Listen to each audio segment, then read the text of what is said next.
statements issued by hosts, co-hosts, guests, and anyone else appearing on the show do not reflect the stance of the College of New Jersey or the NJDOE OSE. Please use your professional judgment when implementing strategies and resources within your practice. Little adjustments, big impact.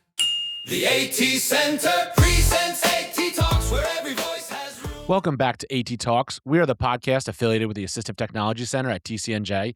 We're here to inform, educate, and empower listeners about assistive technology. I'm your host, Brian Kenyon, owner of Kenyon Learning and Consulting. And I'm Vanessa Lombardo. I am the project director here at the AT Center at TCNJ. Today, we're exploring a topic that is critical for our students and something that I have been thinking about a lot lately, transitioning to adulthood, moving from K-12 into college, the workforce, or even just independent living. And this can be really overwhelming. But today we're talking about how to build agency, how to build confidence, and how to basically make that jump from high school and beyond. And to help us navigate this topic, we are really happy to welcome back Jessica Lax to the podcast. Jessie is the Assistive Technology Advocate at the Richard West Assistive Technology Advocacy Center of Disability Rights New Jersey, also known as DRNJ. And they are the state's designated protection and advocacy system for people with disabilities. And she's here to talk with us about an amazing free transition planning tool. It is called ASPYIR, and we'll get to that acronym. And as we know, assistive technology is really a big part of the success in terms of transition and independence. So, Jessie, welcome back to the show. So happy to be back. Thanks for having me. Cool. All right. So before we dive into our rapid fire and our deep end, we always like to start with our fit check. So for our listeners, this is a quick description of ourselves visually. I'll go first. I'm a white man. I'm in my late 30s. Actually, I will be 40 next month. I have a buzz cut and a short beard. Today, I am wearing a purple shirt and green slacks. And that's about it for me. All right. Next, this is Vanessa. Happy early birthday, Brian. Thank you. 40 is great. So I am a white woman. I have brown hair and glasses. Today I have on a black sweater and actually a black cardigan on top of that because though it is springtime when we're recording this, today is chilly. So I have my winter outfit still on. And I am wearing another interesting mix of warmer weather clothing and colder weather clothing. I have a black little sweater over a sleeveless pink dress. I am wearing glasses and I have short brown hair and I am a white woman.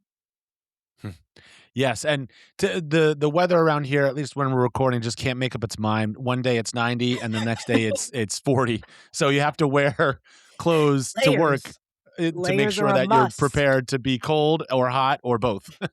Exactly. All right, Jessica, since you've been on the podcast before, our listeners know about your coffee order and if you like to go to the beach or the mountains. But for round one, we're going to change it up with a little bit of catching up and looking forward theme. So, are you ready? Yes, I am. Okay. All right. This is Vanessa. I'm going to ask the first question. So, Jessie, what is one new hobby or interest that you've picked up since you were last on the show? I have increased how often I play Scrabble. Excellent. Scrabble is a favorite in our house, too. Nice.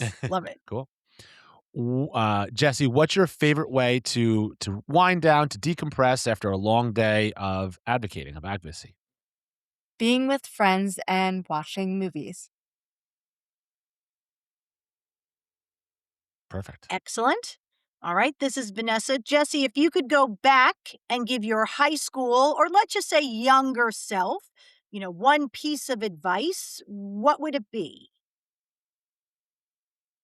One thing I would say to myself is perception is a huge part of life. What do you mean by that? So how you are perceived really affects your life on a regular basis. and the way you perceive others and what is happening around you also affects your life as well. Well, that's totally true. I like that. Cool. If you could instantly master one new skill without any practice, what would you choose? I would probably choose improving my memory for the purpose of memorization. That's I always I been a agree. that's always been a little bit of a toughie.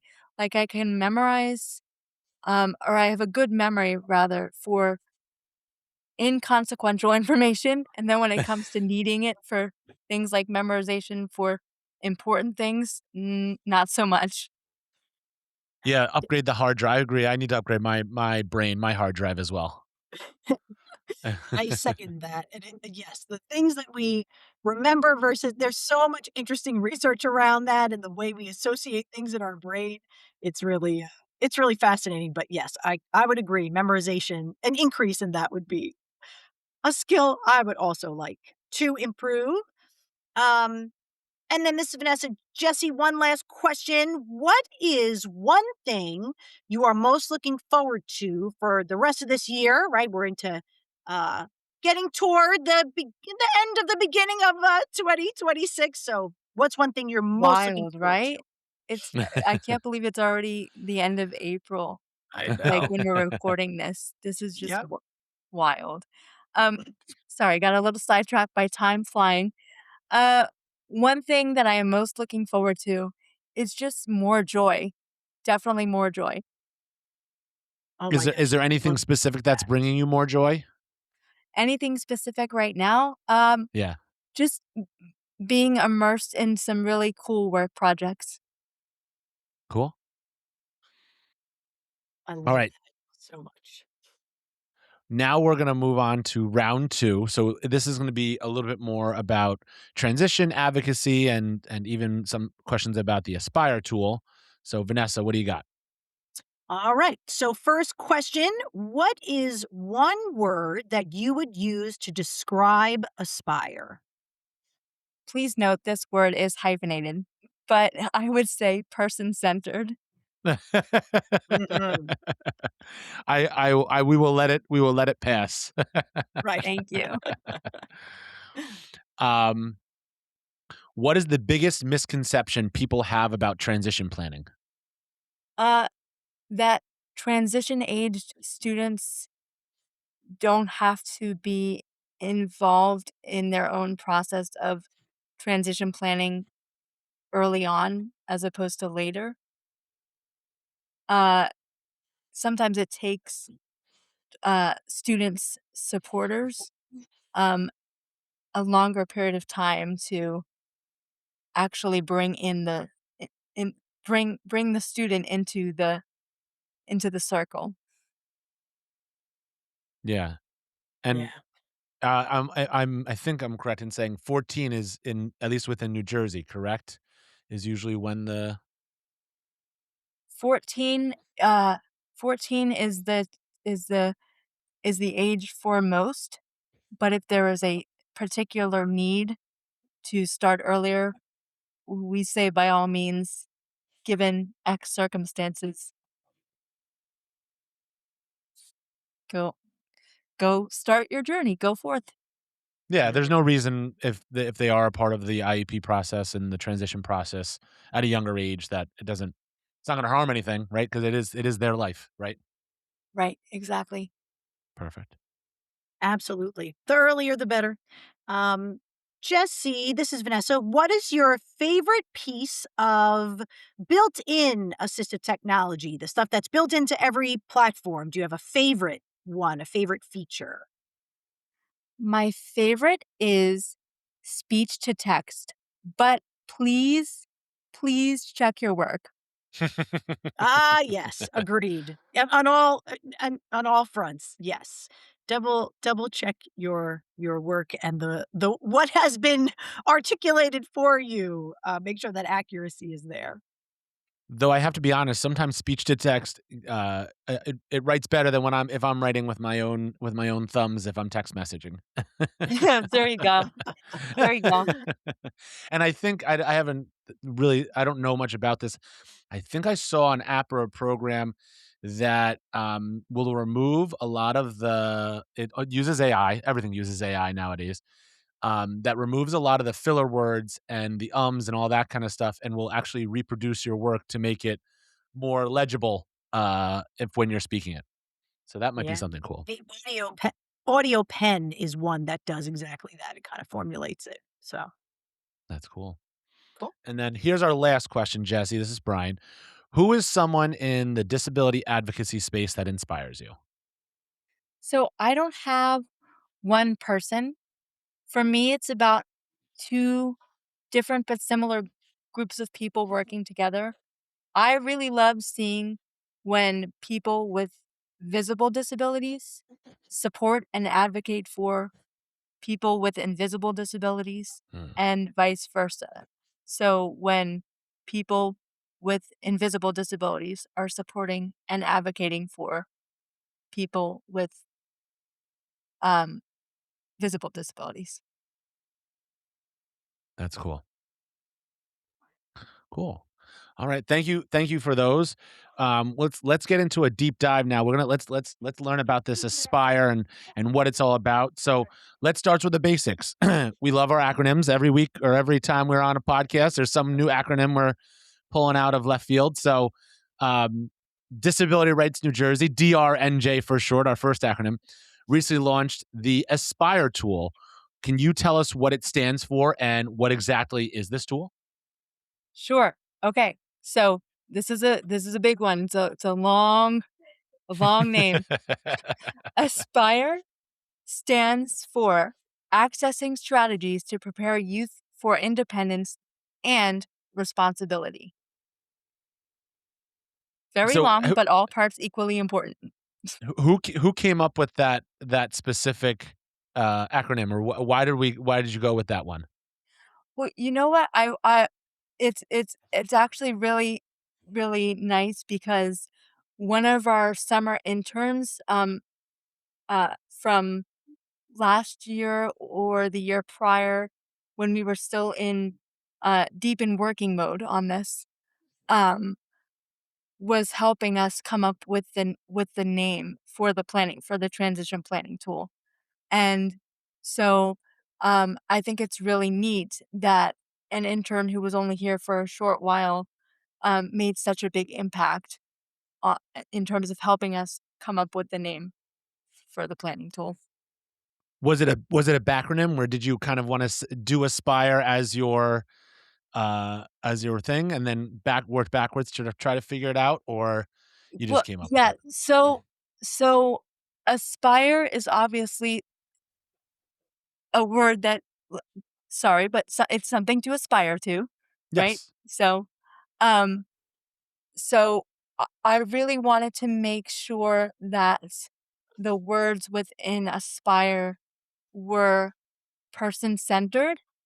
So, independence and responsibility obviously fit really well. And then instead of using a word like supporters, for uh, the second word, um, we landed on strategies specifically so that it again was focused on the student and being as independent as possible.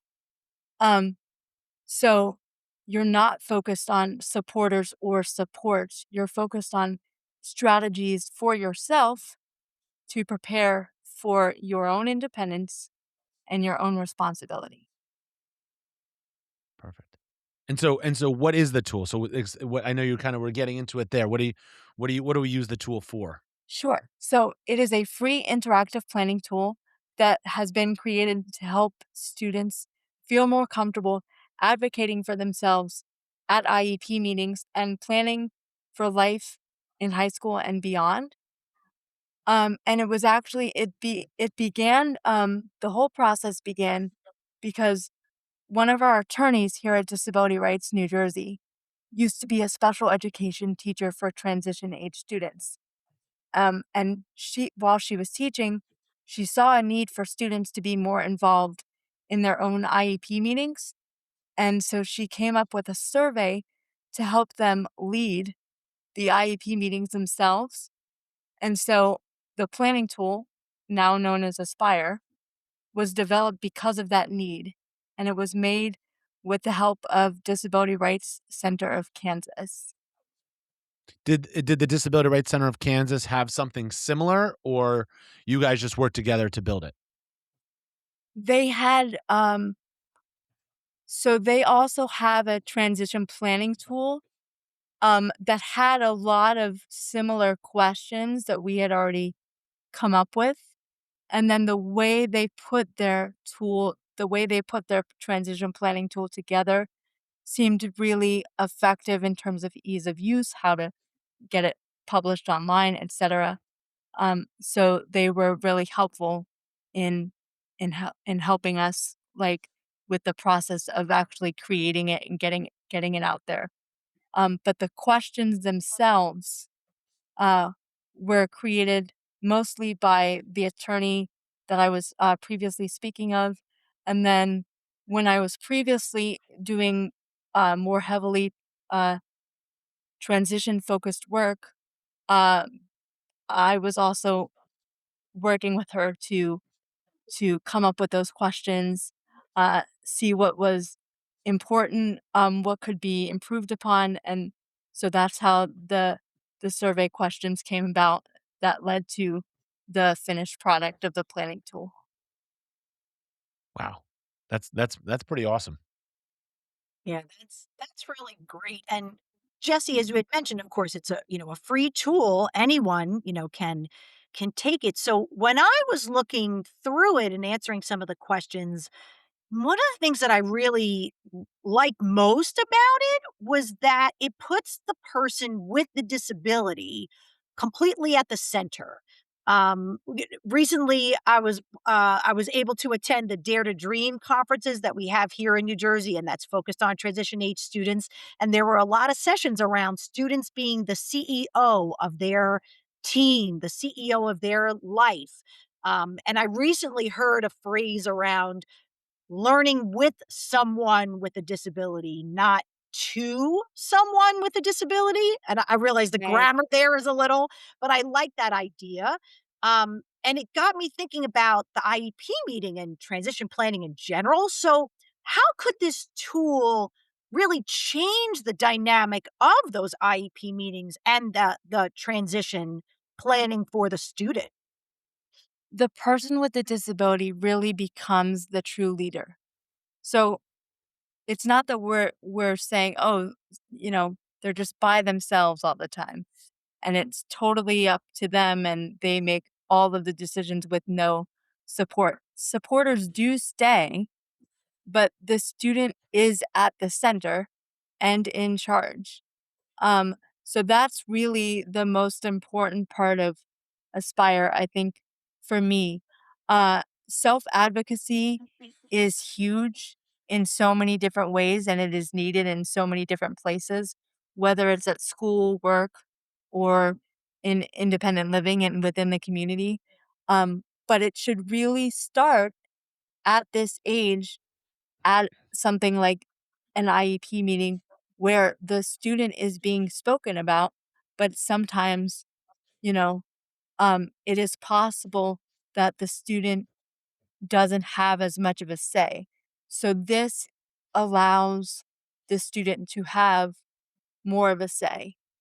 And beyond that, it's not a legal document and it doesn't take the place of your IEP at all. It is exactly what it is advertised to be. It is a planning tool that is free that you can take as many times as you need. You can print it out and really use it to boost your confidence and talk about your wants, needs, and what you are seeking in your life currently and moving forward. And then they can go ahead and they can use the planning tool in other meetings besides your IEP. So I would say to students, don't just stop at your IEP meeting. you can use it at DBRS meetings, or if you're meeting with your DDD support coordinator for your ISP. There's lots of different situations where it can become a helpful guide, whether you're in meetings or just going about your life. Could you also use it if you're and it could be 14 to 21, but if you're applying for a job, I mean, do you see it as a part of that as well? And I'm talking about like a part-time job, not when we're getting to the real workforce, but even young, would you even use it there? I do see it usable in that case as well. I actually I know that the focus here is on students who are transition aged, but I can totally see the concept of the planning tool still being useful when you are changing careers and deciding to go on a new path, no matter your age. The questions on some level may not be as applicable when you think about uh, certain sections of the planning tool, but you could definitely still use it in a variety of these situations. Yes. Cool. And I would imagine that goals change a lot between the ages of 14 and 21. So how often should a student be using this tool? So the student can take it as many times as they want. We always say that their answers are expected to change over time. So based on what you're going through, like if you're a student listening to the podcast right now, I I could see you taking it several times and having the answers change, not drastically, um, but having the answers change over the years as you grow into yourself and figure out what it is you want to do, what it is you want out of life, what it is you don't want. So many so many times people are not given the space to say, "Hey, you know what? I don't want this. This is not what I want." So, um Aspire also helps you in that regard. It allows you to identify what it is you're not seeking in terms of these different sections of your life and how it will be for you moving forward. Now, like, if you take it a second time, should I like, I know on the website, as of right now, you can resume a transition plan you're already working on. When I'm finished one time, should I completely start over and start fresh, or should I resume from my last one? What should I do? I would recommend I would recommend that you start over because you may realize that even if you've started and stopped, you may realize that you don't necessarily remember your previous responses. And even if you were to go back and look at them, you might be in a different headspace. Mhm. You might want something different. I would always try to start and finish. The resume feature is more so for people who really um, feel more comfortable completing this in little bits and pieces at a time.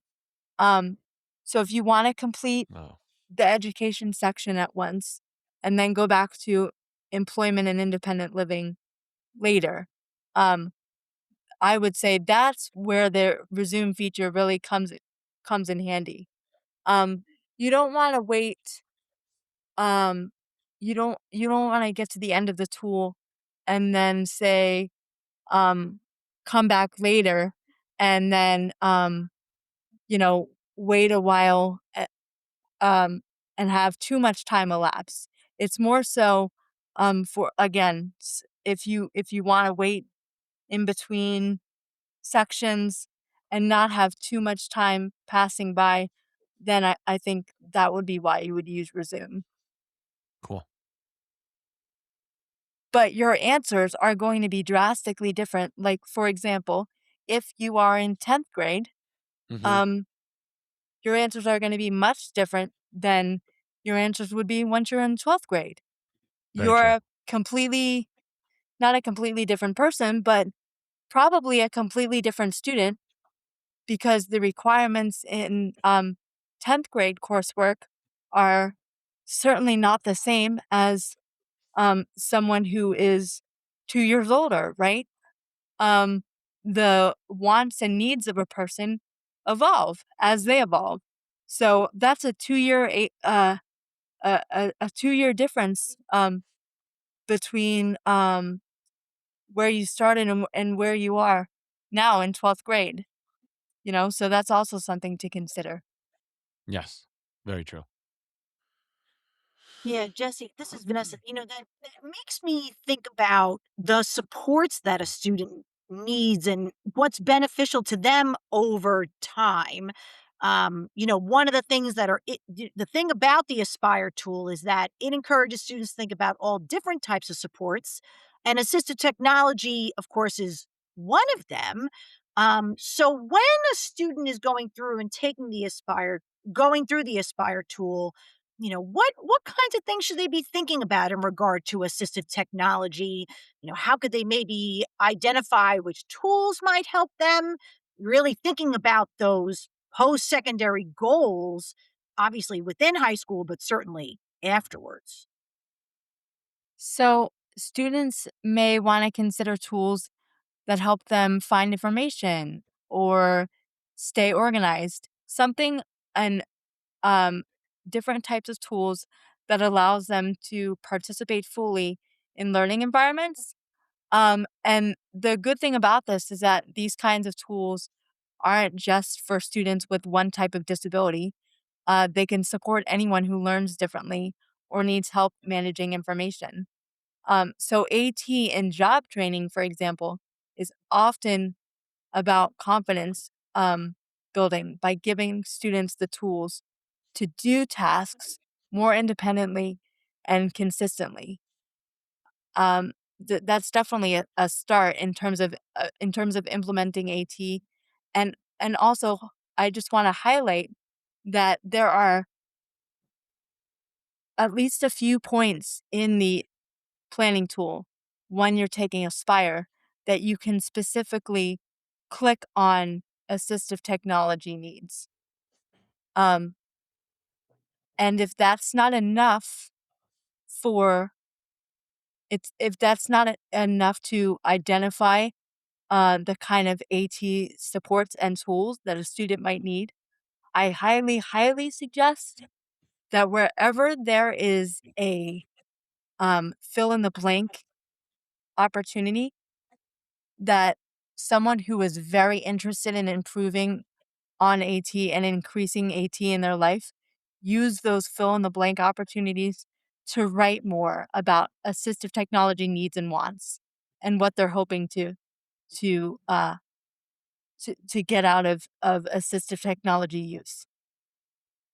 Yeah, there's a lot of edit boxes really throughout this whole process.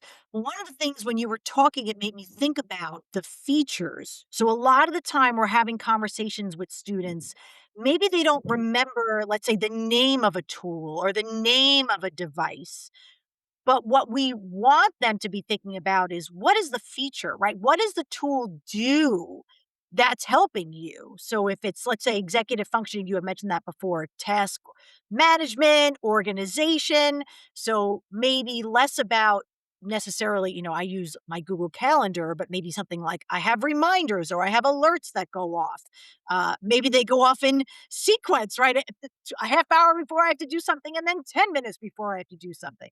So really helping students to articulate, and those edit boxes, those comment boxes are the perfect place to put those to really think about how the tech can support them in that independence, but also just giving them a lot more information, as they're moving through and really thinking about what features are most beneficial to them. Exactly. Exactly. And assistive technology, as you said, isn't necessarily it is sometimes about a device being the best possible um tool for a student. But many times assistive technology is more importantly focused on what does it provide what is the function that this device provides the student. So yes, to your point, it does not matter if you don't remember the name of the AT tool that would really help you solve XYZ problem. All you have to do is where there's a fill in the blank area within the section, write in the purpose of of the AT function that you're looking to gain further clarification or help yourself improve upon, and you'll be able to see that listed in your results. And then from there, your supporters and other people who are assisting you along the way may be able to um, suggest options for you, or you may want to go off on your own and do your own research on what it is that you are hoping to get out of the assistive technology that you spoke about, even if not by name. Well, and I mean, this leads into my next question, which is, um, um, I find that a lot of people, I mean, people probably listen to this podcast know what assistive technology is or AT is, but it's often something that I'm telling people about, and how, like, we've even kind of talked about in the past, how AT might stem from normal technology, normal things that people use every day, might have stemmed from someone creating some sort of assistive technology. And so, how can educators and teams who are helping uh, students transition use these questions to uh, spark meaningful conversations about AT, and then especially for those students who may not realize that they could be having AT, or what AT could help learning with them and training and all of that more accessible for them. So, one of the things that Aspire asks mainly is, what do you want to do after high school? And what supports do you think you will need um, as a student? So in this case, teachers can ask follow up questions such as, "Hey there, you mentioned wanting to go to college. Um, what tools do you feel like help you take notes or stay organized right now?" And again, it's not about fancy devices when we think about AT. We're really focused on the right supports that are meeting the student's real world need and in terms of the task. And about that feature matching, right? Totally. And I mean, I think the other the thing we talk about is, it's always, let's go to what are you doing after high school? You going to college? What college are you going to? And a lot of tools will push that narrative, but not everyone goes to college. So how does Aspire handle the different pathways, especially if a student is deciding not to go to college? This is an excellent question that comes up a lot. So, even though Aspire has three main areas, which are education, employment, and independent living, it covers a variety of different subtopics. So, for example, it addresses hobbies, interests, strengths, needs, and preferences, motivation. What is motivating you? Um, Definitely self advocacy. So, a lot of different areas in addition to the main education, employment, and independent living um, s- um, sections. Um, and while these sections have required questions, the user gets to decide the primary area of focus for themselves. So that means that the student can focus entirely on going straight into the workforce or on building independent living skills for the future. They will have to answer, like I said, they will have to answer some questions to move the planning tool forward. However, they don't have to focus as much on those areas. and they can make the areas that are most applicable to them be the more substantive parts of the tool and their results. Interesting. Yeah. I think about Brian, I was going back to your question, that college first narrative. But the other thing that I've been thinking about and listening to a lot recently is, maybe college at some point. Mhm. And this could be for anybody, right? This is not at all only for, students who are working through their IEP and thinking about transition, but just in general, really thinking through what is it that you want out of either a college experience, a vocational technology experience, a working experience, and maybe at some point, post secondary education is something that you are going to be thinking about and is relevant to you, but it may not be right now. So I'm just thinking about that a lot. And Jesse, you were saying earlier that you could take this Aspire tool again. We're talking students K 12 transition, but someone who's older and well out of school as well. So I really like the flexibility here, and that it can lead you down all these different pathways. Um, and one of the big pieces, regardless of what your goals are, independent living, right? Really thinking about knowing yourself, what you need to be as independent as possible, whether you're going to be living at home, maybe you're living in a community environment, maybe in a dorm, right? All kinds of different, obviously, learning and living situations. So I was just curious how a student could maybe use their Aspire results to plan for that life at home, or, again, living in a community of some sort. So, if someone is starting a new chapter with independent living, the plan can actually become a checklist for what they need help with, any concerns that they have, or their goals. Yeah. Um, the tool really offers that flexibility to kind of say what you need to say about this part of living. So, like, what does a student need that will suit them best in the area of independent living? How will they get out the door in the morning, whether it's for work, more education, you know, everyday life, going to see friends? How will they be able to get themselves ready, if that's an area of focus that needs to be addressed? How will they be able to manage their time? How will they be able to make sure they have everything that they need? Are there assistive technology tools, for example, that you need while you're on the go, in order to adapt to different situations?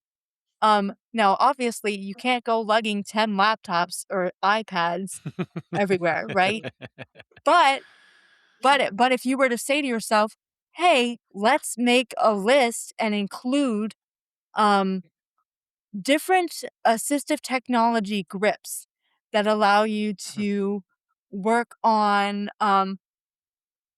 things that you might be doing before you get to your destination, like um putting yourself together, if you're applying makeup, if you're if you know that you're going to a place where you have to write, but you're not sure that they have the assistive technology that helps you make sure writing um, isn't a challenge versus something that's easier. If you know that maybe, let's say you have sometimes difficulty managing utensils, maybe some of your adaptive AT on the go could be added to your bag or your purse or briefcase or what have you, that allow you to think ahead as to what you need for the day. There could be any number of things in terms of the world of AT tools that are probably considered far more low tech than your smartphones and what have you, um, that are still very useful to pack up with you. these are all things that can be listed in the planning tool when you're taking Aspire. And I also wanted to point out the tool can be taken with or without assistance, and Disability Rights New Jersey does have staff available to discuss how to use the results in different real world situations. My favorite part about the results process is that when you meet with the student themselves has those wheels turning in their head. You're not, if you're supporting a student, you're not the only one coming up with the ideas, right? Because first of all, the student took Aspire themselves. The tool is their own, the answers are their own. So they're automatically going off of what they've selected. But when you're meeting with them to discuss results, that you can see that they're actively also thinking, gee, how does this fit into here?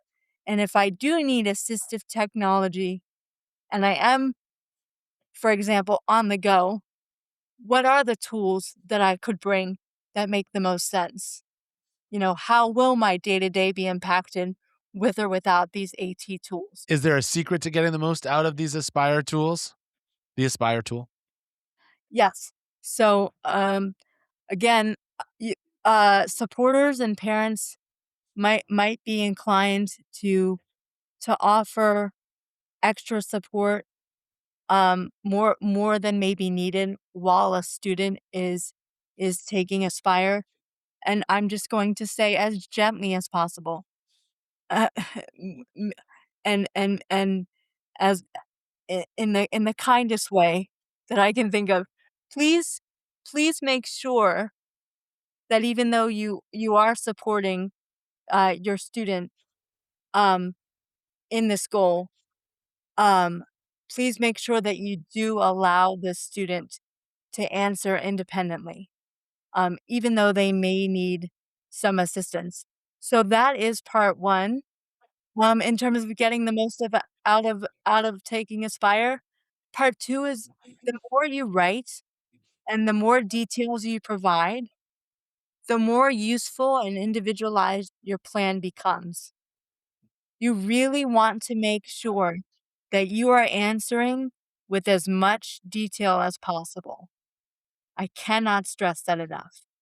If you do not answer in detail, and if you fail to, well, not fail, if you decide not to, kind of fill in the blanks and really make most of that space, um, your planning tool is not going to be as individualized, and it's not going to say as much as it could about you and what you need, and therefore you won't be able to use the results as well as someone who's really taken the time to not only go through the responses that don't require fill in the blank response, but also use the spaces to the best that they can. If there's, for example, if there's anything that you feel like you forgot to add in a previous section, you can go back. Um, but if you don't, if it's harder for you to click previous, for example, you can always add it in the next fill in the blank area. And there is, speaking of fill in the blanks, there is a section that is fill in the blank that says specifically, is there anything else you want to add? And in that case, you can just tell your life story if you'd like, or your the goals for your future. So there you have it. Yeah, I think that's a really important point. And what it also makes me think about, I know this just for myself. When I start to articulate something, right, you have ideas in your mind, and then you start to write it out or dictate it out or explain it to someone else. And that also helps to just inform. And you could really reflect back and say, is that what I meant to say? Like, does that actually make sense? But it's not until you go through the process of articulating all of that that you realize, oh, this is exactly what I meant to say, or "Oh, I want to change that a little bit." So I think it just helps overall, the more detail as you had, mentioned. That's really great. So now I want to move our questions a little bit. Of course, we're talking about school, whether it's again K-12, post-secondary ed, but really looking at some point, right, the workplace. Being able to be independent, making money, having someone being able to provide for themselves and, really thinking about assistive technology as a way to support that, a way to support someone to be successful in the workplace. This is something that we talk about all the time as AT professionals. We're always looking at and really thinking about how technology can support our students. So thinking about education as a starting point for planning, how do the accommodations and the assistive technology that a student uses in the classroom really translate or could translate into the workplace? Great question. What what is good for a student in the classroom? What benefits a student in the classroom in terms of accommodations and assistive technology can often easily transfer into the workplace. So I would say that you should use your experience in the classroom to initially guide you when it comes to next steps or what you need while being employed. And you may even find ways to utilize AT um, while still um, kind of crafting your own accommodation needs in the workplace. So some people do have to disclose their disability at work, and that's fine. That's their choice, and it really is beneficial in a lot of different ways. And other people may prefer to try and blend in, um, and that is also their prerogative. So Mhm. there may be benefits to remembering what you did in the classroom in terms of accommodations in AT, um, that you don't necessarily need to bring up in your workplace. You might.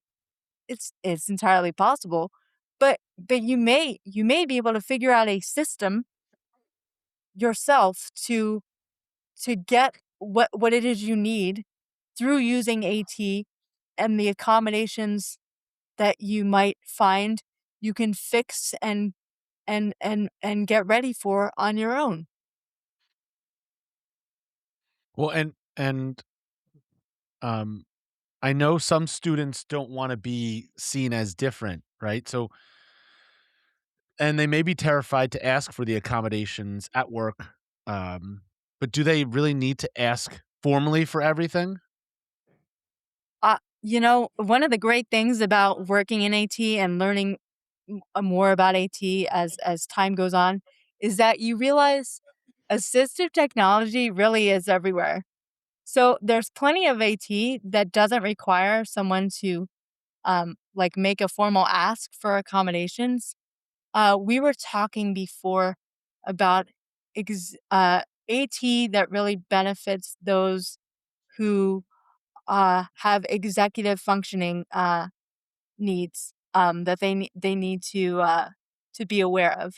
Um, but things like timers, alarms, digital agendas, and post-it notes um, are AT that is already built into most education and employment environments. And everyone is using it, right? Everyone is using it, so it's not like someone is like, "Oh my goodness, I'm really concerned that this assistive technology tool is really gonna make me stand out," and and and things like that. No, people are already using all of these different tools. There's a reason why um, I said earlier that voice typing is such a fun piece of assistive technology, and that is because you can find it almost everywhere when you're getting ready to type something up using a variety of different devices. Um, it's gotten better and better, thank goodness. Um, but it's available in so many different places. So Absolutely. It's so much of it is already built in. Um, but thinking about accommodations and thinking about someone starting out at work, thinking about how do you kind of broach that topic maybe with an employer?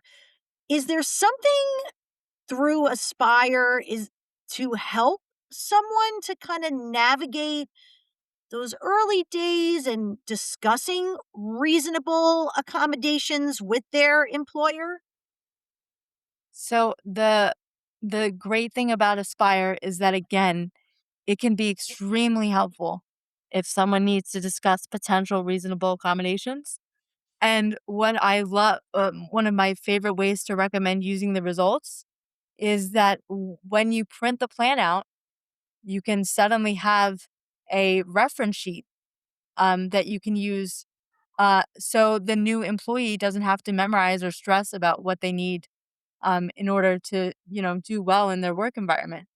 Again, um, we all know that the first day of work for any of us is really overwhelming, right? You're in a new place. You have to figure out, where you're going to be, what you're going to do, who you're interacting with. There's a myriad of things for you to figure out already. Why bother also having to memorize a whole list of items that you could already have with you within your results if you take the planning tool results with you? Aspire can help you in that way as well.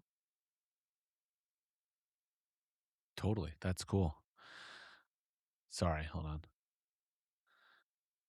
I lost my spot. Sorry, lost my spot there for a second. Cool. Um, so now it's time for our game segment.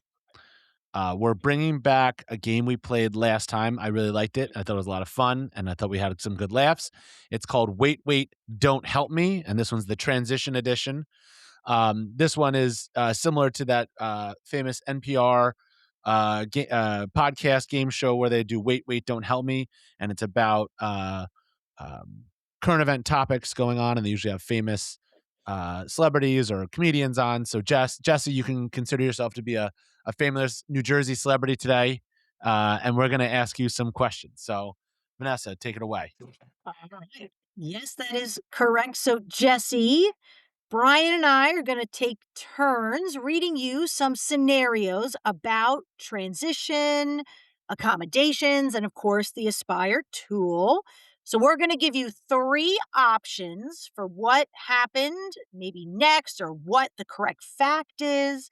And you have to guess which one is the truth out of the three. And just as a point, that the other two are completely made up by us. So, there's only one correct answer. Are you Okay. ready? Yes, I am ready to go. Excellent. All right. So here is scenario number one. The Aspire tool is fantastic for helping students prepare for an IEP meeting. But what is one thing that Aspire is not? Is it a way to practice your self advocacy skills before the meeting? Is it B, a legally binding document that replaces the official transition plan in your IEP? Or is it C, a tool that can be used whether you are planning for college, employment, or independent living? The answer is B. That is correct, B. It is not a legal document. It is an advocacy tool that helps you speak up for yourself and gives you a lot of information. Great job, Jesse. Next scenario. You just landed a new job. Congratulations. You used an agenda and phone timers in high school to stay organized, and you want to use them at work. According to our discussion today, what should you do? A, schedule an official HR meeting to submit a formal request for reasonable accommodations before you start using them. B, sneak them in and hope nobody notices you are using them. Or C, just start using them. Things like agendas and phone timers are everyday tools built into most work environments. C for the win. Definitely C. Exactly. I love it. Nice job. A lot of built-in assistive technology doesn't require any sort of formal accommodations or requests. Excellent. All right, Jesse, you are 2 for 2. Let's see. Here's our third scenario. So, a student is filling out the Aspire tool. They know that they want to get a job right after high school and they have no plans to attend college. When they get to the education section of the Aspire tool, what should they do? Should they A, fill it out anyway with fake college goals because the tool requires every section to be complete? Should they do B, which is skip the tool entirely because it's only designed for college bound students? Or C, should they skip the college parts? The user gets to decide their primary area of focus and tailor the tool to their specific next steps. See, you don't have to answer anything about college. You may have other educational goals in mind, but you don't have to, start saying, oh, you know what? I want to go to this college. You can go ahead and decide on your areas of focus and really make sure the tool fits your specific next steps. Yeah, excellent. It's totally customizable to the student's goals. So awesome. Great. Last one. You are a student using Aspire to prepare for your very first IEP meeting where you will be leading the discussion. What is the best strategy for getting the most out of the tool? A, only check the required boxes and finish as quickly as possible. B, provide detailed written answers and use the printed plan as a script during your meeting. Or C, memorize all of your answers and never look at the paper once the meeting starts. Oh boy. Please, please don't Pixie. No, no. In all seriousness, the correct answer is definitely B. Definitely B you without a doubt. you got it. Writing, you said it. Writing detailed answers, using the printout as a script. It's a perfect way to make sure that you can build some confidence, your voice is heard, and awesome job, Jess. You're officially our wait, don't help me champion for today. All right. Excellent. Congratulations. Brian can leave his message on your voicemail. Yeah. If you've never I'm so looking forward to this. does anyone have a voicemail anymore? I mean, I have a voicemail, but I don't know. You can. But do we It's really it's use an option. them? I mean, Oh, congratulations, Jesse. Well done. Yes. And Jesse, thanks for coming back to the show and introducing to us to Aspire. I've actually started sharing this. I sent it to a couple parents and thinking that students will be able to use this. And what is the biggest piece of advice for a high school student who's feeling nervous about their upcoming IEP meeting? the biggest piece of advice that I should probably give students who are listening to this is that it, first of all, being nervous is perfectly normal and natural. Uh, it's a big deal, right? Transition meetings um, are a big part of life while you're in high school, and so you should feel perfectly okay if you are nervous. Um, what I will say, in terms of additional advice, is that the more you practice self advocacy and getting ready to be comfortable discussing your wants and needs in whatever ways you're able to express them, um, that's going to be a huge win for you. The more you practice advocating for yourself, uh, the more prepared you'll be, and the more confident you'll become as you move forward. Absolutely. Thank you so much for being here, Jesse. Where can our listeners go to access the Aspire tool for free and, of course, learn more about Disability Rights New Jersey and all the work that you do? Okay, so you are going to want to go to disabilityrightsnj.org/ASPYIR. And also the Disability Rights New Jersey intake lines, as well as social media And while you're at it, go ahead and hop on our Assistive Technology Advocacy Center section as well. Go for it. Absolutely. AT, the number 4 NJ, right? Yes. Wonderful. And of course, don't forget to subscribe to the AT Talks podcast wherever you get your podcasts. Visit us at atcenter.tcnj.edu.